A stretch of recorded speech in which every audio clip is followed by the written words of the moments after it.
का काम नहीं है। तेरी पगार कितनी है तो बात कितनी करता है? सत श्री अकाल बाजी।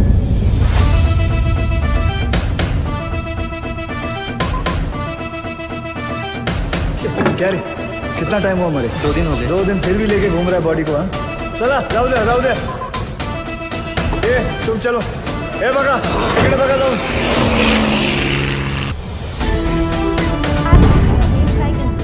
जो बैंगलोर की सॉफ्टवेयर कंपनी में काम करता था।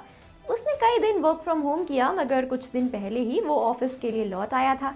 आरिफ के पास बीटेक की डिग्री थी और पिछले 2 सालों में ना वो कई सारे प्रोजेक्ट्स पर काम कर चुका था, मगर उसका नाम उसकी कंपनी से ज़्यादा एनआईए और आईएसडी में डिस्कस हो रहा था।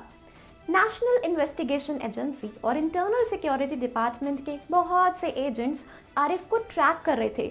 खबरें थी कि आरिफ का टेररिस्ट ऑर्गेनाइजेशन के साथ ना कुछ संबंध है, यानी कोई कनेक्शन है। ये टेररिस्ट ऑर्गेनाइजेशन है अल क्वेडा।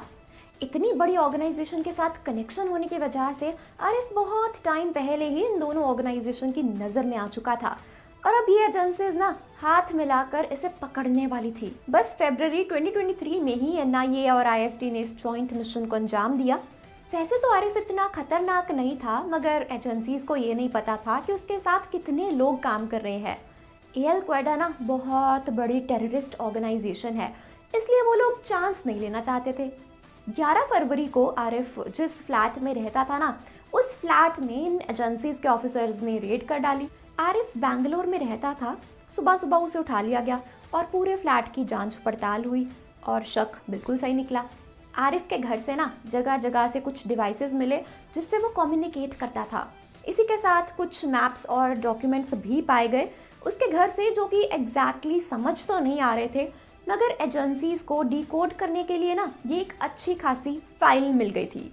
और तो और आरिफ टेलीग्राम से भी ना कुछ कम्युनिकेशंस कर रहा था। टेलीग्राम की सिक्योरिटी की वजह से ये सब पकड़ में नहीं आया था। इसके अलावा एजेंसीज को आरिफ के ड्रॉअर में सीरिया की टिकट्स भी मिली। आरिफ मार्च में सीरिया जाने वाले थे। बैकग्राउंड चेक पर यह पता चला कि आरिफ ना तो पहले सीरिया गया है और ना ही उसकी कोई जान पहचान वाले लोग रहते हैं, तो ये चीज़ काफ़ी अजीब थी। और इतना ही नहीं, आरिफ ना डार्क वेब के थ्रू भी ऑपरेटर से कम्युनिकेट करता था, और ये उसके लैपटॉप पर नहीं बल्कि उसके पर्सनल लैपटॉप पर देखा गया। जी हाँ दोस्तों, इन शॉर्ट काफ़ी सबूत थे आरिफ के खिलाफ, और ये प्रूव करने के लिए कि उसका इन टेररिस्ट ग्रुप्स के साथ ना कुछ लेना देना तो ज़रूर है। अब देखना ये होगा कि क्या ये ऑर्गेनाइजेशन कुछ बड़ा होने से रोक पाती है या नहीं। बस ऐसा ही एक सीन हमें देखने को मिल सकता है फिल्म सूर्यवंशी 2 में। तो दोस्तों, आपका क्या कहना है इस वीडियो के बारे में, हमें कमेंट्स में ज़रूर बताएं।